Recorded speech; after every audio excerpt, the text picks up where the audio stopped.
Assalamualaikum warahmatullahi wabarakatuh. Nama saya Iwan Eskom, pendidikan terakhir S1 jurusan Sistem Informasi di Universitas Gunadarma, lulus tahun 2001. Riwayat menjadi PNS tahun 2005, diangkat menjadi PNS dan ditempatkan di SMK 1 Purwakarta sebagai guru HPI. Sampai dengan tahun 2014. Tahun 2014 saya dipindahkan ke SMK 3 Linggabuana dan menjabat sebagai wakil kepala bidang UIN. Dan tahun 2014 saya dipromosikan menjadi calon kepala sekolah dan mengikuti tes seleksi di Solo, yaitu di LP2KS, dan dinyatakan lulus. Dan tahun 2018 saya diangkat menjadi kepala sekolah di SMK 1 Dawang, Subang. Dan tahun 2020 saya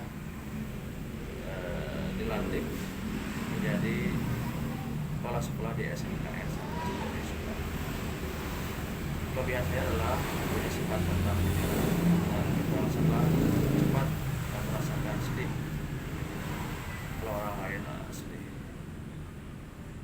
Prestasi yang saya miliki yaitu terciptanya program Teaching Factory antara sekolah dengan PT Kinenta. Begitu saja. Wabillahi taufiq wal hidayah. Wassalamualaikum warahmatullahi wabarakatuh.